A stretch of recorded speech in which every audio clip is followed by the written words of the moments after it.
Bismillahirrahmanirrahim. Assalamualaikum warahmatullahi wabarakatuh. Perkenalkan, saya Dinasti Cahyani dari kelas 2C, Program Studi Pendidikan Agama Islam, Fakultas Ilmu Tarbiyah dan Keguruan, Universitas Islam Negeri Syarif Hidayatullah Jakarta. Di sini, kita akan membahas mengenai tujuan pendidikan menurut para mufassir Al-Quran, yang dimana kita akan mengutip 4 surat terkait dengan tujuan pendidikan itu sendiri, yang terdapat pada Al-Quran. Di antaranya yaitu pada Quran Surah Az-Zariyat ayat 56, Al-Imran ayat 137 sampai 139, Al-Hajj ayat 40 sampai 41, dan Al-Fat ayat 28 sampai 29. Nah, pada kesempatan kali ini kita akan mengetahui nih apa aja nilai-nilai pendidikan terkait tujuan pendidikan yang terkandung dalam surat-surat tersebut. Oke, kita langsung masuk yang pertama, yaitu pada Quran Surah Az-Zariyat ayat 56. Wa ma khalaqtal jinna wal insa illa liya'budun. Tidaklah aku menciptakan jin dan manusia, melainkan untuk beribadah kepadaku. Dari ayat tersebut menyatakan bahwa tujuan penciptaan jin dan manusia yaitu untuk beribadah kepada Allah. Namun, perlu digarisbawahi bahwa di sini bukan berarti Allah yang membutuhkan kita untuk beribadah kepadanya. Sebab Allah itu tak butuh apapun dari makhluknya, melainkan makhluknya lah yang membutuhkan Allah. Karena hakikatnya seorang hamba itu memiliki fitrah ketuhanan yang membutuhkan untuk dirinya itu menyembah atau dijadikannya sandaran. Karena manusia itu tidak bisa hidup sendiri, melainkan hidup atas pertolongan Allah dan karunia-Nya. Tujuan penciptaan manusia sejalan dengan tujuan pendidikan, sebab pendidikan itu sudah pasti terjadi pada manusia dalam skala kehidupan. Maka, pendidikan merupakan bagian dari kehidupan. Oleh karena itu, tujuan pendidikan selaras dengan tujuan diciptakannya manusia, yaitu untuk beribadah kepada Allah Subhanahu wa Ta'ala, sehingga menjadi manusia yang beriman dan bertakwa. Nah, kira-kira ibadah apa aja yang bisa kita lakukan? Nah, dan apakah pendidikan itu bisa bernilai ibadah? Oke, perlu kita ketahui ya teman-teman, bahwa ibadah itu terdiri dari ibadah mahdoh dan ibadah ghairu mahdoh. Ibadah mahdoh yaitu ibadah yang sudah Allah tetapkan syarat, rukun, jumlah, kadarnya, seperti sholat, haji, puasa, dan lain-lain. Dan ibadah ghairu mahdoh adalah ibadah yang berupa segala aktivitas kegiatan sehari-hari kita yang akan bernilai ibadah jika diniatkan untuk mendekatkan diri kepada Allah Subhanahu wa Ta'ala. Contohnya nih, kita di sini belajar, kita niatkan ilmu yang kita dapat ini untuk ditujukan untuk lebih mengenal dan mendekat kepada Allah, maka aktivitas belajar kita akan bernilai ibadah. Begitupun aktivitas kecil seperti menyapu, makan, minum, yang bila kita diniatkan untuk beribadah atau mendekatkan diri kepada Allah, maka kegiatan tersebut akan bernilai ibadah. Tujuan umum dari ayat tersebut selaras dengan Quran Surah Al-Baqarah ayat 30 yang berbunyi, Wa idh qala rabbuka lil malaikati inni ja'ilun fil ardi khalifah qalu ataj'alu fiha ma yufsidu fiha wa yasfiku ad-dima wa nahnu nusabbihu bihamdika wa nuqaddisu lak qala inni a'lamu ma la ta'lamun. Yang perlu digarisbawahi adalah pada ayat Wa idh qala rabbuka lil malaikati inni ja'ilun fil ardi khalifah. Di situ menyatakan bahwa Allah menciptakan Nabi Adam untuk dijadikannya khalifah di bumi. Maka dapat disimpulkan korelasinya dengan tujuan pendidikan adalah untuk membentuk kepribadian murid sebagai khalifah Allah atau minimal mempersiapkan ke jalan yang mengacu kepada tujuan akhir manusia, yaitu akhirat. Selanjutnya yaitu pada Quran Surah Al-Imran ayat 137 sampai 139 yang berbunyi, Qad khalat min qablikum sunanun fasiru fil ardi fanzuru kaifa kana akibatul mukadzibin. Hadza bayanun lin-nasi wa hudan wa mau'izah. Yang artinya, sungguh telah berlalu sebelum kamu sunnah-sunnah Allah, karena itu berjalanlah kamu ke segenap penjuru bumi dan perhatikanlah bagaimana kesudahan orang-orang yang mendustakan Rasul. Inilah Al-Quran, suatu keterangan yang jelas untuk semua manusia dan menjadi petunjuk serta pelajaran bagi orang-orang yang bertakwa. Dan janganlah kamu merasa lemah dan jangan pula bersedih hati, sebab kamu paling tinggi derajatnya jika kamu orang yang beriman. Nilai pendidikan yang terkandung dalam ayat-ayat tersebut, yang pertama pada ayat 137, kita diharapkan dapat belajar dari sejarah sebagaimana orang masa lalu yang hidup di bumi tetapi mendustakan Rasulnya, sehingga hidupnya itu tidak bahagia dan hancur serta dilaknat oleh Allah Subhanahu wa Ta'ala. Contohnya seperti kisah Firaun dan Qarun dan lain-lain.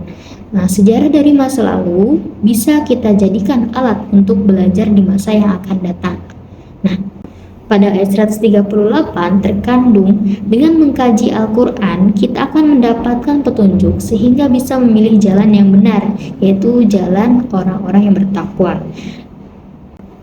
Pada ayat 139, kita diharapkan bisa menjadi seorang mukmin yang bertakwa lagi kuat, agar hidup menjadi bahagia serta tidak merasa lemah, sehingga kita bisa diangkat derajatnya oleh Allah di hadapan Allah dan manusia karena ketakwaan kita. Maka dari ayat tersebut kita dapat mengetahui nih ciri-ciri orang yang bertakwa, yaitu yang pertama, kuat dalam segala hal kebaikan, yang kedua, selalu bahagia dalam kondisi apapun, dan yang ketiga yaitu mendapatkan derajat yang tinggi di hadapan Allah dan manusia.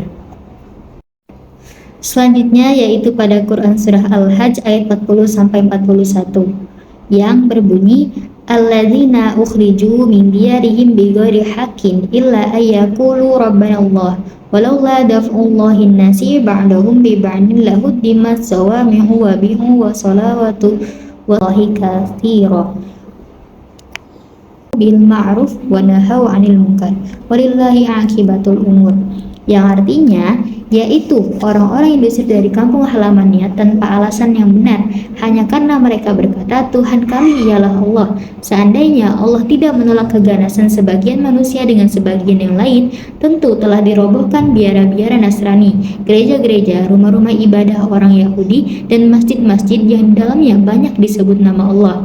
Allah pasti akan menolong orang yang menolong agamanya. Sungguh Allah Maha Kuat, Maha Perkasa. Yaitu orang-orang yang jika kami beri kedudukan di bumi, mereka melaksanakan sholat, menunaikan zakat, dan menyuruh kepada berbuat yang ma'ruf dan mencegah dari yang mungkar, dan kepada Allah lah kembalinya segala urusan. Ada beberapa aspek pendidikan yang terdapat dalam ayat ini, khususnya berkenaan dengan tujuan pendidikan. Pada ayat ini dijelaskan tentang diperbolehkannya berperang karena penindasan terhadap hak-hak asasi. Ini adalah indikator bahwa tujuan pendidikan yaitu membentuk pribadi yang menghormati hak-hak asasi dan gigih dalam memperjuangkannya. Sebagaimana diketahui bahwa pendidikan memanusiakan manusia dan penindasan adalah bentuk perlakuan yang tidak manusiawi. Pendidikan juga hadir agar manusia sampai pada taraf yang kebudayaan dan peradaban yang tinggi, saling menjaga kehormatan antara satu sama yang lain. Nah, pada ayat ini juga jelaskan tentang sifat orang-orang yang beriman, mendirikan sholat, menunaikan zakat, menyuruh kepada kebaikan, dan mencegah kepada kemungkaran. Semua itu selain memiliki makna zahir juga merupakan bahasa simbolis yang syarat akan makna. Nah, pendidikan dalam perspektif ayat ini bertujuan membentuk pribadi yang memiliki kesadaran spiritual atau kecerdasan spiritual. Hal tersebut disimbolkan dengan mendirikan sholat. Selain itu, memiliki kesadaran spiritual juga memiliki kesadaran dan kecerdasan emosional, serta kepekaan sosial yang disimbolkan dengan menunaikan zakat. Adapun menyeru kepada kebaikan dan mencegah kemungkaran itu berkaitan dengan dua aspek. Pertama, pengetahuan tentang kebaikan, kebenaran, kemungkaran. Sebab tanpa pengetahuan tentang hal tersebut, tidak mungkin seseorang dapat menyerukan kebaikan dan mencegah kemungkaran. Yang kedua, yaitu berkaitan dengan prinsip dan sikap. Pendidikan membentuk karakter yang berintegritas tinggi. Maksudnya, karakter yang menebar kebaikan, menjunjung tinggi nilai keadilan dan menolak kemungkaran dan ketidakadilan. Selanjutnya yaitu Quran Surah Al-Fat ayat 28-29 yang berbunyi, huwallazi arsala rasulahu bil huda wa dinil haqq liyudhhirahu 'alad dini kullahu wa kafa billahi syahida. walladzina ma'ahu asidda'u 'alal kuffari ruhama'u bainahum wa yabtaguna fadlan minallahi wa ridwanan simahum fi wujuhihim man atharis sujud dan kajazai akhraja satahu fa ajarahu fastaglada fastawa ala suqihi yu'jibu salihati minhum maghfiratu wa ajma,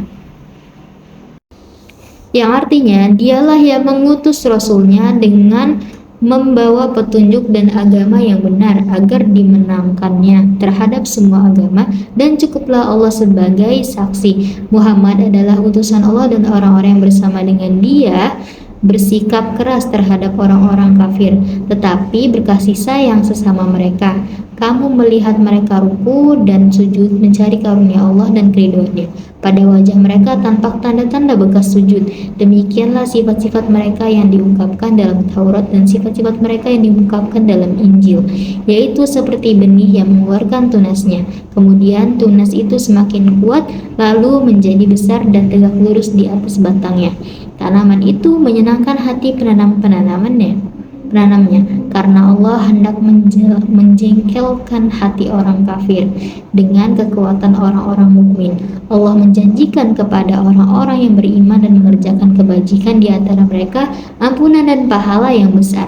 Dalam konteks pendidikan, ayat ini menggambarkan tujuan pendidikan membentuk manusia penuh kelembutan terhadap kebaikan dan tegas terhadap keburukan.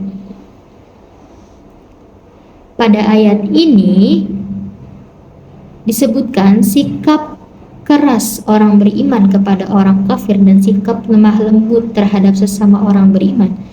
Kafir pada ayat tersebut dapat dimaknai sebagai simbol dari segala jenis kezaliman, sebab pengingkaran terhadap Tuhan adalah salah satu bentuk kezaliman terbesar. Sebaliknya, iman adalah simbol segala jenis kebaikan, sebab segala aktivitas kebaikan tidak berarti apa-apa jika tidak dilandasi keimanan.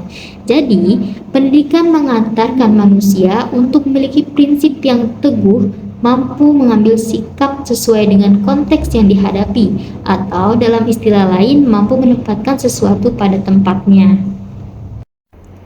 Tujuan pendidikan lainnya berdasarkan ayat tersebut adalah tentang kerendahan hati, yaitu tidak angkuh.